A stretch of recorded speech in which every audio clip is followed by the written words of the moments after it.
Հայ-ադրբեջանական խաղաղության գործընթացը պատմական փուլում է, ինչ է հայտարարել հայ ներկայացուցիչը։ Բաքվում հաշվարկում են հաջորդ տարվա ռազմական ոլորտի ծախսերը, երբ դիվանագիտական մանևրների փոխարեն խոսում են թվերը։ Ինչ է թաքնված ժողովրդավարության քողի տակ կամ ժողովրդավարության անկումը 2018-ից հետո։ Եկեղեցուց ֆուտբոլի դաշտ ու խորհրդարան, ով է Ռաֆայել Ջուլհակյան անունով կիսաշխարհիկ դպիրը։ Բարի երեկո հարգելի հետևորդներ, եթերում ABC Newsroom-ն է, ես Աննա Սարգսյանն եմ։ Եվ այսպես հայ-ադրբեջանական խաղաղության գործընթացը պատմական փուլում է, իսկ հայ-թուրքական հարաբերությունների կարգավորումը մոտ է իրական արդյունքների։ Արտաքին հարաբերությունների հանձնաժողովի նախագահ Սարգիս Խանդանյանը Ստամբուլում ԵԱՀԿ խորհրդարանական վեհաժողովի 23-րդ նստաշրջանում այսօր հայտարարել է մի շարք լավատեսական թեզեր։ Լսենք նրան։ Այսօր այս խորհրդարանական վեհաժողովի պատմության մեջ առաջին անգամ ես պատիվ ունեմ ուրախությամբ հայտարարելու, որ Հայաստանի եւ Ադրբեջանի միջև խաղաղություն է հաստատվել։ Օգոստոսի 8-ին Վաշինգտոնում ստորագրված պատմական խաղաղության հռչակագիրը ամուր եւ իրական հանձնառություն է երկու երկրների կողմից առաջ մղելու խաղաղության գործընթացը եւ վերջապես փակելու հակամարտության էջը։ Եվ վերջապես այստեղ Թուրքիայում գտնվելով չեմ կարող չարտահայտել իմ լավատեսությունը, որ Հայաստանի եւ Թուրքիայի միջև հարաբերությունների կարգավորման գործընթացը նույնպես շուտով կբերի դրական արդյունքներ։ Այժմ ընթացող կառուցողական եւ ակտիվ քաղաքական երկխոսությունը մեզ հույս է տալիս, որ այն շուտով կվերածվի մեր հարաբերությունների ինստիտուցիոնալացման, սահմանների բացման եւ ավելի լայն համագործակցության։ Եվ մինչ Ստամբուլում հայկական կողմը լավատեսորեն հայտարարում էր, որ հայ-թուրքական հարաբերությունների կարգավորումը շուտով դրական արդյունքներ կտա, հենց նույն քաղաքում Թուրքիայի արտգործնախարար Հական Ֆիդանը նույն թեմային անդրադարձավ այլ ձևակերպմամբ։ Եթե պաշտոնական Երևանը խոսում է ակտիվ քաղաքական երկխոսության եւ սահմանների հնարավոր բացման մասին, ապա Անկարան հիշեցնում է, դուռը կբացվի միայն այն ժամանակ, երբ Բաքուն կասի ամեն ինչ ավարտված է։ Այսպիսով լսենք, թե ինչ է ասել Թուրքիայի արտգործնախարարը այս թեմայի մասին։ Ադրբեջանի եւ Հայաստանի միջև խաղաղության ստորագրման պահից պատրաստ կլինենք կարգավորել մեր հարաբերությունները Հայաստանի հետ։ Դա ավելի վաղ ենք ասել։ Հայաստանի տարածաշրջանում խաղաղությունն այդքան ցանկանալու ամենամեծ պատճառը Թուրքիայի հետ հարաբերությունների հարցում մեր կողմից քաղաքական կամքի արտահայտումն է։ Հայ-թուրքական հարաբերությունների կարգավորումը, սահմանի բացումն ու տնտեսության ակտիվացումը Հայաստանի համար կարևոր են։ Զանգեզուրի միջանցքը պահանջողն Ադրբեջանն է։ Այն միացնելու է Նախիջևանի եւ Ադրբեջանի հողերը։ Մենք այստեղ Եվրոպայից եկող տարանցիկ ճանապարհի գլխավոր շղթան ենք։ Մեզ նույնպես դա պետք է։ Այժմ, քանի որ Զանգեզուրի միջանցք չկա, մեր առևտուրը Կենտրոնական Ասիայի, Կովկասի եւ Ռուսաստանի հետ իրականացնում ենք Վրաստանի եւ Իրանի միջոցով։ Օգտվում ենք նաեւ ծովային ուղիներից, ռուսական նավահանգիստներից, հատկապես պատերազմից առաջ։ Զանգեզուրի միջանցքը այս պահին Ադրբեջանի եւ Հայաստանի միջև շարունակվող քննարկման թեմա է։ Իսկ մինչ Թուրքիայի արտգործնախարարը հիշեցնում էր, թե ինչ պետք է անի Հայաստանը հարաբերությունները կարգավորելու համար, Անկարայում խոսեց արդեն երկրի առաջին դեմքը։ Եթե Հական Ֆիդանը հայ-թուրքական օրակարգը կապում էր միջանցքային քննարկումների եւ Ադրբեջանի վերջնական խոսքի հետ, ապա նախագահ Էրդողանը որոշեց թեմային մոտենալ ավելի լայն, արդեն համաշխարհային խաղաղության ձևակերպումներով։ Ըստ Էրդողանի, Թուրքիան ոչ մեկի տարածքի վրա աչք չունի, բայց եւ մի շարք երկրների անվտանգությունը կախված է Թուրքիայի անվտանգության հետ։ Լսենք ինչ է ասել Թուրքիայի նախագահը։ Մենք հետաքրքրված չենք որևէ երկրի տարածքի յուրացմամբ։ Մենք չենք միջամտում այլ պետությունների ներքին գործերին եւ լիովին հարգում ենք յուրաքանչյուր երկրի անկախությունը։ Թուրքիան շարունակելու է աջակցել Սիրիայի վերակառուցմանը։ Սիրիայի, Պաղեստինի, Ադրբեջանի, Սուդանի, Հյուսիսային Կիպրոսի, Ուկրաինայի եւ Իրաքի անվտանգությունն ուղղակիորեն կապված են Թուրքիայի անվտանգության հետ։ Այս ամենին զուգահեռ Ադրբեջանի արտաքին գործերի նախարար Ջեյհուն Բայրամովը հանդիպել է Միացյալ Նահանգների պետքարտուղարի քաղաքական հարցերի տեղակալ Ալիսոն Հուքերին։ Ադրբեջանի մամուլի հաղորդմամբ կողմերը քննարկել են երկկողմ գործակցության ներկա վիճակը եւ դրա ընդլայնման հնարավորությունները։ Հանդիպման առանցքային թեման բնականաբար եղել է Հայաստանի եւ Ադրբեջանի միջև խաղաղության գործընթացը, որտեղ Վաշինգտոնը փորձում է պահել իր դերակատարությունը։ Կողմերն անդրադարձել են նաեւ Մերձավոր Արևելքի լարվածությանը, ինչն արդեն դարձել է յուրաքանչյուր ամերիկյան այցի պարտադիր կետ։ Իսկ մինչ Բաքուն Միացյալ Նահանգների դիվանագետին ներկայացնում էր խաղաղության գործընթացի առաջընթացը եւ տարածաշրջանային կայունության մասին ընդհանուր ձևակերպումներ, Ադրբեջանի կառավարությունը միաժամանակ հրապարակեց նաեւ այն փաստաթուղթը, որն իրականում ամեն ինչ ավելի հստակ է բացատրում։ Ադրբեջանի 2026 թվականի բյուջեի ամենամեծ առաջնահերթությունը պաշտպանության եւ ազգային անվտանգության ուղեկցումն է, հայտարարել է Ադրբեջանի ֆինանսների նախարարը։ Նրա խոսքով 2026 թվականին բյուջետային ծախսերի 21%-ը 8.7 միլիարդ մանաթը հատկացվում է պաշտպանությանը եւ ազգային անվտանգությանը։ Սա 319 միլիոն մանաթով ավելի է, քան ընթացիկ տարում այս ոլորտին հատկացված բյուջե։ 2026-ի պետական բյուջեի եկամուտները կանխատեսում են 38.6 միլիարդ մանաթ, իսկ ծախսերը 41.7 միլիարդ։ Իսկ մինչ Բաքվում հաշվարկում էին, թե որքան մանաթ պետք է ծախսել հաջորդ տարի ռազմական ոլորտի համար, Հարավկովկասյան մյուս մի անկյունում քննարկում էին խաղաղության եւ կայունության այլ գործոններ։ Վրաստանի նախագահ Միխեիլ Կավելաշվիլին ընդունել է Հայաստանի նախագահ Վահագն Խաչատուրյանին։ Նույն սեղանի շուրջ նախագահները կենտրոնացել են ոչ թե ռազմական բյուջեների, այլ տարածաշրջանային երկկողմ գործակցության ու խաղաղության ամրապնդման վրա։ Կավելաշվիլին ասել է, որ Վրաստանը ողջունում է Հայաստանի եւ Ադրբեջանի միջև խաղաղության համաձայնագրի նախաստորագրումը։ Նա նաև ընդգծել է, որ Վրաստանն անշեղորեն աջակցում է Հարավային Կովկասում խաղաղության եւ կայունության հաստատմանը եւ պատրաստ է շարունակել իր ներդրումը ունենալ ըստ անհրաժեշտության։ Մինչ Հարավկովկասյան առաջնորդները խոսում են խաղաղության ու գործակցության մասին, միջազգային գնահատականները հիշեցնում են. Հայաստանում ժողովրդավարությունը վերջին տարիներին անցնում է անկման փուլ։ Վերջին զեկույցների համաձայն, մասնավորապես Վիդեմ ինստիտուտի տվյալներով, Հայաստանը պատկանում է այն երկրների շարքին, որտեղ ժողովրդավարության ցուցանիշներն անկում են ապրում անշրջելի միտում ցույց տալով։ Մանրամասները Անահիտ Սարգսյանն է ներկայացնում։ Հայաստանում ժողովրդավարության վիճակը վատթարանում է, այս կարծիքին է Վիդեմ ինստիտուտի տնօրեն Ստաֆան Լինդբերգը։ Նրա հիմնադրած ինստիտուտի 2025 թվականի ժողովրդավարության զեկույցում նշվում է, որ Հայաստանն անցել է ընտրական ժողովրդավարություն ունեցող երկրների շարքին, մինչդեռ 2018 թվականին պատկերը բոլորովին այլ էր։ Քաղաքագիտությունը ասում է, որ ժողովրդավարությունը բաղկացած է մի քանի բաղադրիչներից, որից ընդամենը մեկն է ընտրությունները, միայն ընտրությունները բավարար չէ երկրի քաղաքական ռեժիմը գնահատելու համար։ Քաղաքագետ Նարեկ Գալստյանը նշում է, որ 2018 թվականից Հայաստանն անցել է ամենաարագ ավտորիտարիզացվող 10 երկրների շարքը եւ սկսել գործել այսպես կոչված մեսենջերային արդարադատությամբ, այսինքն հաղորդագրությունների փոխանցմամբ քրեական գործեր են հարուցվում քաղաքական դրդապատճառներով։ Ինչ վերաբերում է ընտրական ժողովրդավարության բնույթին, քաղաքագետն այն ծուղակ է համարում։ Հայաստանի դեպքում ամենաշատը լիբերալ ժողովրդավարությունն է թիրախավորվում։ Լիբերալ ժողովրդավարություն դա իրավունքի գերակայությունն է եւ իշխանությունների տարանջատման սկզբունքի պահպանում։ Այստեղ հատկապես այս առումով մենք ունենք լուրջ խնդրեմ, որովհետեւ առանց այդ էլ մի այսպես կայուն ինստիտուտներ չունենք, իսկ հիմա այնպես է ստացվել, որ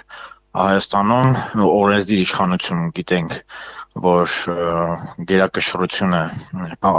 մեկ քաղաքական ուժ է, քաղաքացիական պայմանագիր է։ Քաղաքացիական պայմանագիր կուսակցության պատգամավոր Հասմիկ Հակոբյանը տեղյակ է Հայաստանի Հանրապետության ժողովրդավարությանն անդրադարձող միջազգային զեկույցներից, սակայն բոլորովին այլ կարծիքի է։ Հետազոտության համար միայն չի վերցվում օրինակ, իշխանության մեծամասնության ներկայացուցիչի որևէ օրինակ խոսք, արարք եւ այլն։ Այնտեղ Կանալի չի մեր հասարակության համար, բայց նույն ընդդիմությունը եւս խորհրդարանում ներկայացված ընդդիմությունը եւս իշխանությունը եւ նրանց վարքագիծը եւս ազդեցություն է ունենում նույն այդ հետազոտությունների վրա, բայց որ Հայաստանում ժողովրդավարություն է եւ գնալով ավելի է ինստիտուցիոնալ դառնում, դա միանշանակ է եւ դուք չեք գտնի դուրս եկեք փողոց ոչ թե ինձնից հարցրեք, այլ քաղաքացիներից հարցրեք, չեք գտնի այն մարդկանց բազմությունը, որը կարող է ցուցիչ լինել ժողովրդավարություն չլինելու անկում ունենալու համար։ Ըստ հետազոտությունների Հայաստանում ժողովրդավարությունն անկում է ապրել պատերազմից հետո, սակայն պատգամավորը շեշտում է, որ ժողովուրդն իրենց ավելի շատ մեղադրում է, որ խոստացված պողպատե մանդատը առավելագույնս չեն կիրառել եւ ավելի խիստ մեթոդներով չեն պաշտպանել ժողովրդավարությունը դրա դեմ գործողներից։ Թե ինչպես են հասկանում ժողովրդի ուզածը բացատրում է։ Մենք լսում ենք ժողովրդին, շփվում ենք ժողովրդի հետ։ Այ օրինակ այս ընտրություններից հետո ընդդիմադիրներն ասում են, դե մենք պետքա նաև հետևություն անենք, որ պետքա ժողովրդի հետ շատ շփվենք, բայց շփվեք։ Քաղաքագետ Ստեփան Դանիելյանը կարևոր է համարում հասկացությունների փոխարինումը, այն էլ Հայաստանի նման երկրներում, երբ վարչապետը միշտ խոսում է ժողովրդի անունից։ Ժողովրդավարությունը եւ ժողովուրդը նույնականացում են։ Իսկ ժողովուրդը եւ ժողովրդավարությունը նույնական չեն, որովհետեւ եթե ժողովրդի վրա է ամեն ինչ հիմնում, ապա դա ամբողջավարություն է կոչվում, օխլոկրատիա է կոչվում, ոչ թե դեմոկրատիա է կոչվում։ Հիմա ինքը հայտարարում է, որ ինքը ժողովրդի ներկայացուցիչն է եւ բոլոր նրանց, ովքեր իր համար վտանգ են ներկայացնում, ժողովրդի թշնամի եւ ժողովրդի անունից սկսում է այդ մարդկանց անօրինական կերպով հալածել։ Համենայն դեպս վարչապետը վստահ է, որ առաջնորդվում է ժողովրդի շահերով։ 100% կարող եք վստահ լինել, որ 2026 թվականի խորհրդանական ընտրություններում հաղթելու է ժողովուրդը։ Իսկ մասնագետները նշում են, որ ժողովրդավարությունն ու ամբողջավարությունը նույնականացնելով են իշխանությունները փորձում իրենց գոյությունն արդարացնել, իսկ ընտրական ժողովրդավարությունը պարզապես մանիպուլյացիա է։ Մինչ միջազգային գնահատականները փաստում են Հայաստանում ժողովրդավարության անկումը, իսկ հարավկովկասյան առաջնորդները փորձում են շահկապել տարածաշրջանային խաղաղությունն ու գործակցությունը, մեր երկրում ուշադրության կենտրոնում է հայտնվել մի երիտասարդ, որը ներկայանում է որպես դպիր, հոգևոր կյանք վարելուն զուգահեռ ունի դաջվածքներ, միաժամանակ ֆուտբոլիստ է, քաղաքական գործիչ եւ որպես հասարակ քաղաքացի ներկայանում է տարբեր ցույցերի կամ հավաքների։ Ով է Ռաֆայել Ջուլհակյան անունով կիսաշխարհիկ արդեն հայտնի դպիրը, դիտենք տեսանյութում։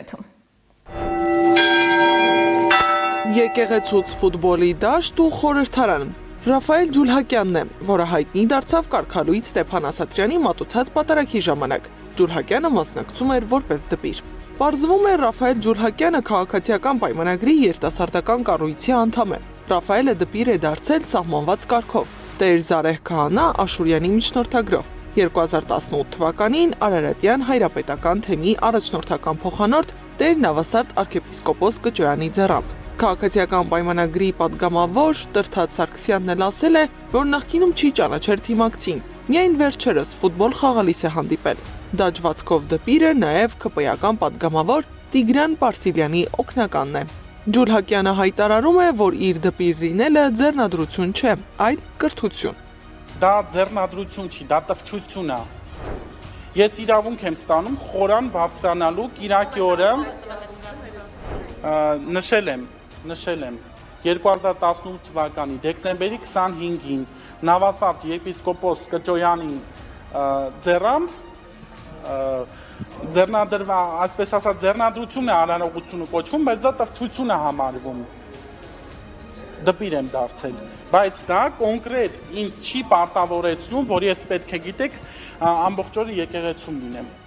Նա ինքն է իրեն անվանում կիսաշխարհիկ մարդ։ Նրա խոսքով հակաեկեղեցական կարգերի մասնակցելու իրավունք ունի, սակայն պարտավոր չէ ամբողջ օրը համբերատար կանգնել եկեղեցում։ Նա նաև ուզում է ապրել որպես հասարակ քաղաքացի, իրավունք ունենալով ոչ միայն հոգևոր, այլև աշխարհիկ կյանքի ընտրություններ կատարել, ինչպես օրինակ ֆուտբոլ խաղալ։ Ջուլհակյանն ասում է, որ հիասթափվել է եկեղեցուց եւ որոշել է դուրս գալ եկեղեցական շրջանակից եւ որպես աշխարհիկ մարդ անդամակցել է քաղաքացիական պայմանագրին։ 2020 թվականից հետո, երբ որ եկեղեցուց դուրս եկա, ես հիասթափված արդեն եկեղեցուց դուրս եկած որպես քաղաքացի, որպես աշխարհիկ մարդ, նույնը խոսում եք դաջվածքի մասով, բոլորս էլ կարող ենք դաջվածք անել։ Ռաֆայել Ջուլհակյանը խորհրդարանում մասնակցել է մարտի 1-ի թեմայով հանրային քննարկմանը։ Լրագրողների հետ զրույցում падգամավորը օգնական դպիրն ասել է, որ որպես քաղաքացի է մասնակցում լսումներին։ Գառի Մութաֆյան, Նոնա Գևորգյան, ABC Media։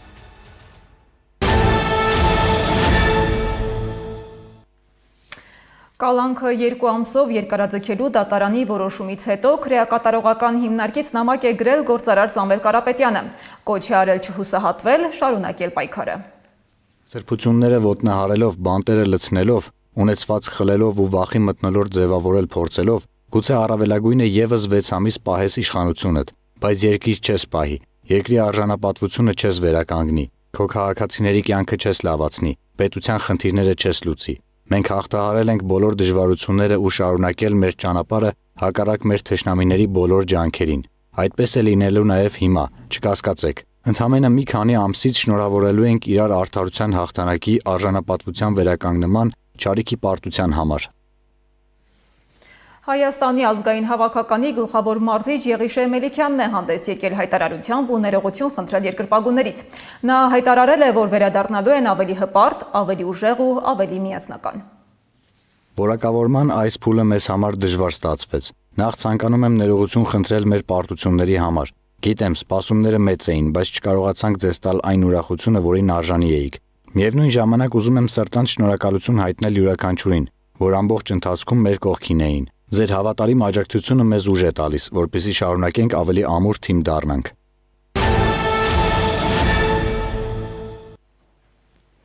Միջազգային լրահոսից Իրանը շարունակում է պայքարել երաշտի դեմ արհեստական անձրևներով։ Մասնավորապես երկրի իշխանությունը երաշտի ֆոնին սկսել է քիմիական մեթոդներ կիրառել արհեստական անձրև առաջացնելու համար։ Արհեստական անձրևը ենթադրում է ինքնաթիռներից կամ ցամաքից քիմիական նյութերի, արծաթի կամ կալիումի յոդիդ ցանքս ամպերի մեջ։ Դա արագացնում է ջրային գոլորշու խտացումը եւ հետագա տեղումները։ Իսկ Դուբայում անօդաչու թռչող տաքսիներ կարող են հայտնվել արդեն 2026 թվականին։ Հաղորդվում է, որ Ջոբի ընկերությունը բարեհաջող փորձարկումներ է անցկացրել։ Տաքսին ամենագնացի չափերի 4 տեղանոց պարկուճ է, որը կարող է զարգացնել մինչև 320 կմ/ժ արագություն։ Մշակումը տևել է 16 տարի։ Եվ վերջում Տոկիոյում Սանտա Կլաուսների շքերթ է անցկացվել։ Այն բարեգործական միջոցառում է, որը նվիրված է ծանր հիվանդ երեխաներին։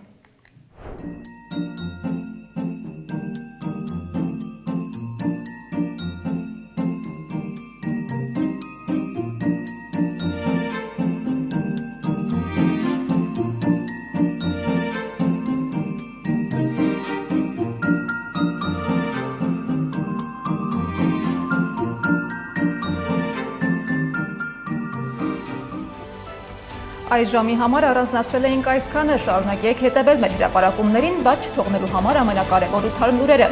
ABC լուրերի հաջորդ թողարկումը ժամը 21-ին է։